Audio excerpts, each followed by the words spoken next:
Le président de la Fédération camerounaise de football, Samuel Eto'o, a tenu des propos qui n'ont laissé personne indifférent quelques mois avant la Coupe du Monde.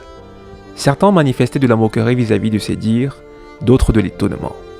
Samuel Eto'o déclarait « Nous allons au Qatar pour gagner, les choses doivent changer, les autres n'ont pas fait de magie, c'est notre mentalité maintenant. » Une assertion qui a suscité pour beaucoup une tension interne propre à leur système de pensée et croyance. En d'autres termes, beaucoup ont estimé que ce scénario de victoire des Lions indomptables du Cameroun à la Coupe du Monde était trop optimiste, voire impossible. Cependant, quand on regarde les choses de manière plus approfondie, on pourrait en effet constater que cette déclaration de Samuel Eto'o n'est pas anodine. Elle est la chose la plus importante jamais entendue dans l'histoire de la participation d'une équipe africaine en Coupe du Monde, pour reprendre les propos du célèbre et excellent journaliste Martin Camus Mimbe. Le comportement de certains Africains, et Camerounais en particulier à la suite des propos de Samuel Eto'o, nous rappelle cette expérience très connue en psychologie, mettant en avant ce qu'on appelle l'impuissance apprise. Dans cette expérimentation, un éléphanteau est attaché à une corde de laquelle il ne peut se libérer du fait de ses forces limitées à ce moment précis. Seulement, même plusieurs années plus tard, alors qu'il a désormais les ressources nécessaires pour se libérer, l'éléphant, cette fois-ci devenu adulte, refuse toujours de se libérer malgré sa désormais toute-puissance, parce qu'il a appris toute sa vie à être impuissant face à la dite corde. Pour une raison ou une autre, quand nous nous comparons à l'Occident dans des domaines divers et variés, nous Camerounais semblons souvent nous saboter nous-mêmes de manière inconsciente. Notre logiciel interne nous met des limites, là où les Occidentaux ne voient aucune limite. Même quand nous proclamons certaines phrases comme « impossible n'est pas camerounais », nos actions semblent souvent être en dissonance avec ces déclarations. Elles semblent donc ne pas être des convictions, car nous ne semblons pas y croire réellement et fermement. Si impossible n'est pas camerounais, pourquoi serait-il donc impossible pour nous de remporter la Coupe du Monde? Qu'est-ce qui expliquerait qu'on n'ait pas aussi le droit d'oser rêver qu'on peut remporter cette Coupe du Monde Qatar 2022. Et s'il était temps de changer ce logiciel limitant installé dans le subconscient de beaucoup d'entre nous? Un logiciel qui nous fait croire que nous ne sommes pas capables d'accomplir de belles et grandes choses. Et s'il était temps de faire une mise à jour de notre système interne afin de réveiller cet ADN de lions indomptables qui sommeille en nous? La révolution la plus importante dans la vie d'un peuple est celle liée à son système de pensée. Celle-ci semble avoir commencé avec Samuel Eto'o, et comme par hasard, pour la première fois dans l'histoire de notre continent, tous les pays africains qualifiés pour la Coupe du Monde seront dirigés par des sélectionneurs de leur pays. Comme pour dire, la révolution est en marche. Au fond, qu'a-t-on réellement à envier aux autres équipes?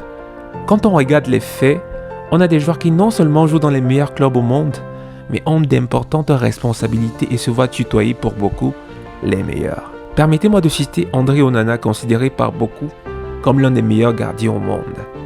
Choupo-Moting du Bayern de Munich, qui actuellement est dans une forme stratosphérique. Ce dernier ayant marqué à chaque fois dans ses 5 dernières titularisations avec le Bayern. Aboubakar Vincent, sacré meilleur buteur de la précédente CAN qui a eu lieu il y a quelques mois. Zambo Anguissa, actuellement l'une des pièces maîtresses de Naples et qui nous offre des masterclass dans l'un des meilleurs championnats au monde. Sans oublier Karl Toko Ekambi, meilleur buteur africain de l'histoire de l'Olympique lyonnais, qui durant la précédente CAN a réussi à redonner la joie de voir le football aux Camerounais et a conquis le cœur de plusieurs Camerounaises, ce qui leur a valu, lui et son coéquipier Aboubakar Vincent, les surnoms respectifs Ekambichou, Abouchou. Nos pensées limitantes face à certaines opportunités nous font parfois oublier nos victoires du passé.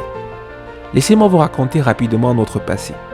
Avant d'oublier qu'en 1990, alors que la légende Roger Mila, alors âgé de 38 ans, avait déjà pris sa retraite internationale, il se voit être rappelé en équipe nationale par le président Paul Biya. Et l'histoire nous confirme que cette décision de revenir en équipe nationale du Cameroun a plus que jamais été salutaire pour le Cameroun. En effet, alors que cette équipe se trouvait dans la poule de la mort avec l'Argentine de la légende Diego Maradona, l'URSS finaliste de l'Euro 1988, la grande Roumanie, l'excellent gardien de but Thomas Kono, André Kanabic et les autres ont montré qu'ils étaient réellement des lions indomptables. Ces derniers ont gagné leur premier match contre l'Argentine, championne en titre alors qu'ils ont joué à 9 contre 11. Un véritable exploit. Ils remportèrent également leur deuxième rencontre avec un excellent Roger Mila sorti du banc qui marqua 2 buts extraordinaires avec cette fameuse célébration devenue légendaire aujourd'hui.